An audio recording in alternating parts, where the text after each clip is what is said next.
What happens when a nuclear bomb explodes? Christopher Nolan's movie Oppenheimer, released during Russia's continuing war with Ukraine, has renewed public interest in atomic weapons just as the risk of a nuclear conflict heightens. But what would a nuclear bomb blast look like for those on the ground, and what would happen in the aftermath? The answer depends, of course, on how many weapons are dropped. Russia and the United States have 90% of the world's nuclear weapons, according to the Federation of American Scientists. Russia has 1,588 weapons deployed on intercontinental missiles, which have a range of at least 3,417 miles, 5,500 kilometers, and heavy bomber bases, which host aircraft capable of carrying and dropping a nuclear payload, and the US has 1,644 weapons poised in the same way. The two countries also have another nearly 5,000 active bombs between them that are functional and simply awaiting launches. A full-scale nuclear war could easily represent an extinction event for humanity, not just because of the initial deaths but also because of the global cooling, so-called nuclear winter, that would follow. Perhaps a more likely scenario, according to some foreign policy experts, involves a limited-scale nuclear conflict using so-called tactical atomic weapons. According to the James Martin Center for Nonproliferation Studies, 30% to 40% of the US and Russian arsenals are made up of these smaller bombs, which have ranges of less than 310 miles, 500 kilometers, by land and less than 372 miles, 600 kilometers, by sea or air. These weapons would still have devastating impacts near the blast zone, but would not create the worst-case global nuclear apocalypse. When a nuclear bomb explodes. There are different types and sizes of nuclear weapons, but modern bombs start by triggering a fission reaction. Fission is the splitting of the nuclei of heavy atoms into lighter atoms, a process that releases neutrons. These neutrons, in turn, can careen into the nuclei of nearby atoms, splitting them and setting off an out-of-control chain reaction. The resulting fission explosion is devastating. It was fission bombs, sometimes known as atomic bombs or A-bombs, that destroyed Hiroshima and Nagasaki, Japan, with a force of between 15 kilotons and 20 kilotons of TNT. Many modern weapons, though, have the potential to do even worse damage.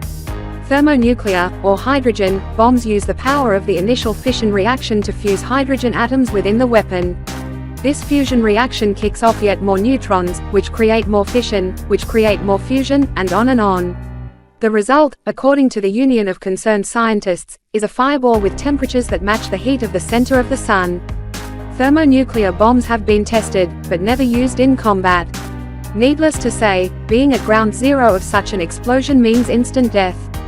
For instance, a 10-kiloton nuclear weapon, equivalent to the size of the Hiroshima and Nagasaki bombs, would immediately kill about 50% of the people within a 2-mile, 3.2 kilometers, radius of ground detonation, according to a 2007 report from a Preventive Defense Project workshop. An air detonation would have a wider blast radius, according to the non-proliferation organization ICANN. Those deaths would be caused by fires, intense radiation exposure and other fatal injuries. Some of these people would be injured by pressure from the explosion, while most would be exposed to injuries from collapsed buildings or from flying shrapnel. Most buildings in a 0.5-mile, 0.8 kilometers, radius of the detonation would be knocked down or heavily damaged. The US government website ready.gov advises that anyone with prior warning, either from official communications or from seeing a flash from a nearby detonation, move to a basement or the center of a large building and stay there for at least 24 hours to avoid the worst radioactive fallout. There would be little help for survivors near the detonation area, however, according to the International Committee of the Red Cross, ICRC. With roads and train tracks destroyed, hospitals leveled, and doctors, nurses and first responders in the blast zone dead or injured, there would be few options for bringing in supplies or people to help, especially given the high levels of radiation following a detonation. Survivors would carry radioactive dust and would need to be decontaminated. Most would likely suffer thermal burns from the initial thermal blast, according to the book, Nuclear Choices for the 21st Century, A Citizen's Guide, MIT Press, 2021. Death could also come by firestorm, the book says. Depending on the terrain of the blast zone, fires caused by the initial blast can combine and create their own, self-fueling wind. Such a firestorm occurred in Hiroshima, according to the U.S. Department of Energy, engulfing 4.4 square miles, 11.4 square kilometers. Radioactive fallout. Radiation is the secondary, and much more insidious, consequence of a nuclear blast. The fission bombs dropped on Japan created local fallout, according to Nuclear Choices for the 21st Century, but modern thermonuclear weapons blast radioactive material high into the stratosphere, the middle layer of Earth's atmosphere, allowing for global fallout. The level of fallout depends on whether the bomb is detonated above the ground in an air blast, which worsens global fallout but dampens the immediate effect at ground zero, or on the ground, which limits the global impact but is devastating for the immediate area. The fallout risk is most severe in the 48 hours after the blast. In the absence of snow or rain, which would help to pull the fallout to the ground faster, far-flung particles may have minimal radioactivity by the time they float to Earth, according to the handbook, Nuclear War Survival Skills, Oak Ridge National Laboratory, 1987. By 48 hours after the blast, an area that is initially exposed to 1000 Röntgens, a unit of ionizing radiation, per hour will experience only 10 Röntgens per hour of radiation, according to Nuclear War Survival Skills. About half of the people who experience a total radiation dose of about 350 Röntgens over a couple of days are likely to die from acute radiation poisoning, according to the handbook. For comparison, a typical abdominal CT scan may expose people to less than 1 Röntgen. Survivors exposed to fallout are at high risk of cancer throughout the rest of their lives. According to the ICRC, specialized hospitals in Hiroshima and Nagasaki have treated more than 10,000 officially recognized survivors of the 1945 blasts, with most deaths in this group attributable to cancers. Leukemia rates in radiation-exposed victims were 4 to 5 times typical levels in the first 10 to 15 years after the blast, according to the Red Cross. Environmental catastrophe. Radioactivity and fallout would have serious environmental and health effects. Depending on the size of a nuclear conflict, the blasts could even affect the climate. In a place like Ukraine, which produces 10% of the world's wheat, fallout might land on croplands.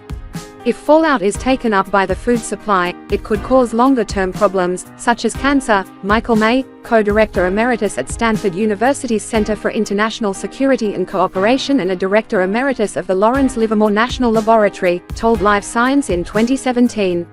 Radioactive iodine, in particular, could be a problem, he said.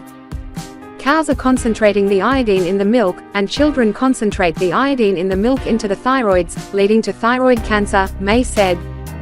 The ash and soot injected into the atmosphere during a nuclear war could have a serious cooling effect on the climate if enough bombs were dropped.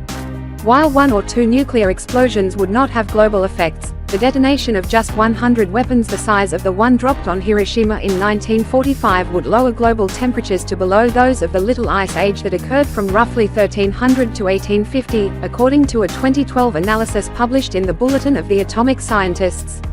The impact today would be a wild and sudden climate swing. Temperatures during the Little Ice Age fell by as much as 3.6 degrees Fahrenheit, 2 degrees Celsius, a bigger drop than the increase in warming seen since the beginning of the Industrial Revolution, approximately 1.8 degrees Fahrenheit, or 1 degree Celsius. A sudden chill like that today could impact agriculture and the food supply. The Little Ice Age caused crop failures and famine at a time when the global population was less than 1/7 of what it is today. To maximize your chances of surviving a nuclear attack, Ready.gov recommends keeping an emergency supply kit on hand in a safe shelter location. The same kit can also be used during other disasters, such as hurricanes or long-term power outages.